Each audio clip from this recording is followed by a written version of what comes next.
Hello everyone, আমার নতুন একটি ভিডিওতে আপনাদেরকে অনেক অনেক ভালোবাসা। আজকে কিন্তু আমার গন্তব্যস্থল আমার মামার বাড়ি। একটি বিশেষ উদ্দেশ্যে যাওয়া। হঠাৎ করেই সকালে আমার দিদি ফোন করলো এবং বলল যেতে। পিকনিকের উদ্দেশ্যে যাওয়া, সবাই মিলে আয়োজন হবে এবং সবাই মিলে একসঙ্গে খাওয়া দাওয়া হবে। যথারীতি আমিও তো রেডি হয়ে গেলাম। পিকনিক মূলত কিন্তু একটি ফরাসি শব্দ, যেটি পিক এবং নিক থেকে এসছে, যেটি ছিল একটি সম্মিলিত ভোজসভা, যেখানে প্রত্যেকেই বাড়ি থেকে খাবার নিয়ে আসতো এবং ভাগাভাগি করে সেই খাবারগুলি খেতেন। ফরাসি ভাষায় এটিকে বলা হতো পটলুক বা পোটলাক।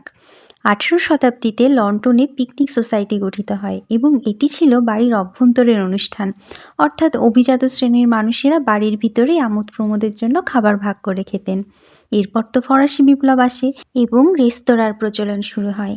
ধীরে ধীরে পিকনিকের ধরন পাল্টে যেতে শুরু করে এবং এটি আরও বেশি সহজ এবং ইগ্যালিটেরিয়ান হয়ে ওঠে, যেখানে সাধারণ মানুষও কিন্তু অভিজাতদের পাশাপাশি অংশ নিতে শুরু করে।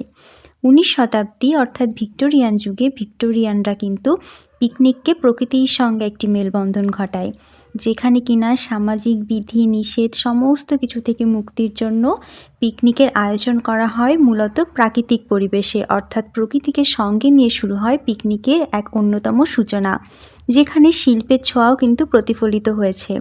এডওয়ার্ড ম্যানেটের অয়েল পেন্টিংয়ে কিন্তু 1863 সালে যার প্রতিফলন আমরা পেয়েছি। চিত্রটির টাইটেল লে ডিজিউনার সারাই হেয়ারবি। কথা বলতে বলতে আমরা কিন্তু চলে এসেছি আমাদের এই শহরের বিখ্যাত নদীর ওপরে এই সুন্দর বৃষ্টিতে, যেখানে মামাবাড়ি যাওয়ার সময় না দাঁড়ালে আমার মনে হয় যে আমার মামাবাড়ি যাওয়াটাই বৃথা।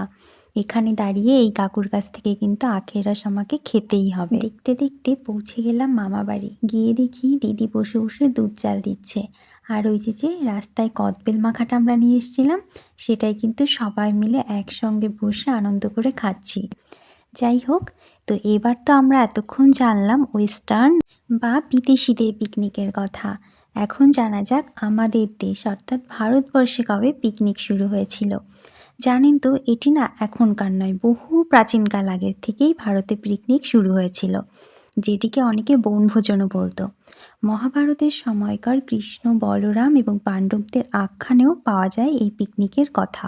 বর্তমান সময়ে অর্থাৎ 20 শতাব্দীতে এখনকার দিনে পরিবহন ব্যবস্থা তো বহু উন্নত এবং পিকনিকের ধরন পাল্টে গেছে একদম অন্যরকমভাবে। ডিসেম্বর মাস পড়তে না পড়তেই ছোট থেকে বড় প্রত্যেকেই শুরু করে এই পিকনিকের আয়োজন।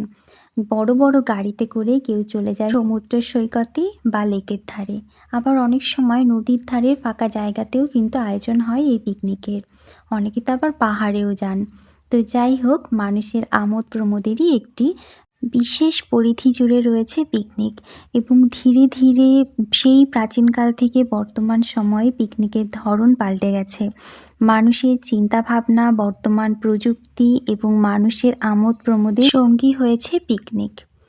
তবে বর্তমানে পিকনিক কিন্তু বনভোজনের প্রচলন ব্রিটিশ আমলের পর থেকে ভারতীয় সংস্কৃতিতে মিশে গেছে। মূলত এটি ব্রিটিশদের চিন্তাভাবনা এবং তাদের চিন্তাভাবনা কিন্তু ভারতীয়রা সাদরে গ্রহণ করেছে এবং সেই বিষয়টিকে নিজেদের জীবনে স্থান দিয়ে আনন্দকে অনেক বেশি জাগিয়ে তুলেছে একে অপরের সঙ্গে। দেখতে দেখতে আমি কিন্তু মাঠে চলে এসেছি মামার বাড়ির এখানে। মানে মামা বাড়ি আসলে মাঠে তো যেতেই হবে, এরকম একটা ব্যাপার। এই যে হচ্ছে পটলের ক্ষেত। আমি না এই প্রথমবারই কিন্তু পটল ক্ষেত দেখলাম চোখের সামনে। আমি নিজেও একদমই তুলিনি পটল, আমার বোনেরাই তুলেছে। আর এই যে গাঁদা ফুলের মধ্যে দিয়ে হেঁটে যাওয়ার এই যেন এক আলাদাই মজা। তা আপনারা উপভোগ করুন। আর মাঠে দেখুন কত সুন্দর গাঁদা ফুলের চাষ হয়েছে, আর এটা না রজনীগন্ধার ক্ষেত। তো এখান থেকে কোনো ফুল আমরা নিইনি।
এবার শুরু হয়ে গেছে মাঠে এসে আমাদের কাণ্ড কারখানা।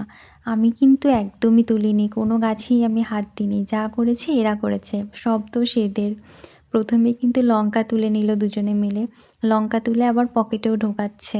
যাই হোক, তো আমরা কারোর ক্ষতি করিনি। মানে মাঠে এত চাষ হয়েছে, তার মধ্যে দু একটা নিলে কিছুই হবে না।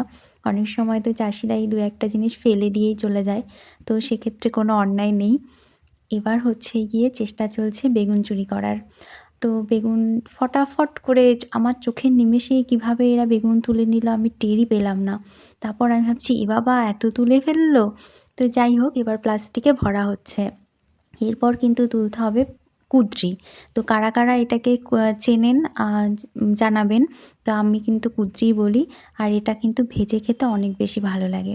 এরপর চলে আসলো পটল ক্ষেতের পটল তোলার পালা। তো পটলগুলোও তুলে যথারীতি পকেটের মধ্যেই ভরা হচ্ছে। আর আমার তো ভয়ে মনে হচ্ছে আত্মাটাই বেরিয়ে যাওয়ার মতন। আর মাঠে যে দাদুরা ছিলেন তারা কিন্তু আমাদেরকে এই ফলগুলো নিতেই বলেছিলেন, কারণ তারা ফেলেই দিয়ে গেছে, তো আমরা যদি নিয়ে খাই তো কোনো অসুবিধা নেই। তা আমি কিছু তুলে নিলাম, যেহেতু এটা পারমিশন নেওয়া আছে তাই। এরপর হচ্ছে ওরাও তুলল।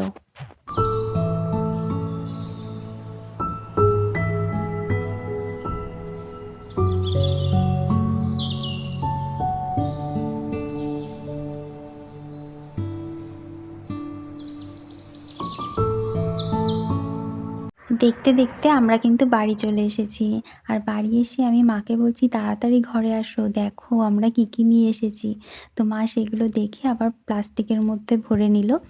তো আমরা এগুলো বাড়িতেই নিয়ে এসেছি। বাড়িতে নিয়ে এসে রান্না করে খাবো বলে সব কিছু দিয়ে একটা পাঁচমিশালি সবজি। তো আপনারা আমার ভিডিওতে অবশ্যই দেখতে পারবেন। আর এদিকে তো নাচ চলছে, পিকনিক মানেই মামিরা, তারপর বোন, ভাই সবাই মিলে নাচ করছে। এরপর হচ্ছে খাওয়া দাওয়ার পালা। অনেক বেলা হয়ে গেছে, খেতে তো এবার বসতেই হবে।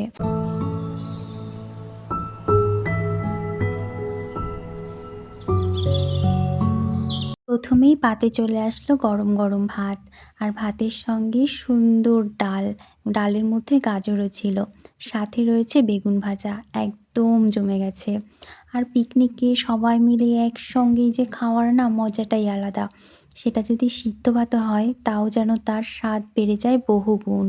মানে বলে না যে, যদি হও সুজন তেঁতুল পাতায় নজন, ব্যাপারটা হচ্ছে সেরকমই। দেখুন সবাই মিলে ওরা কত আনন্দ করে ভিডিওতে টাটা দিচ্ছে। তো হাই করলো আর কি আপনাদের সকলকে। তো কত খুশি সবাই।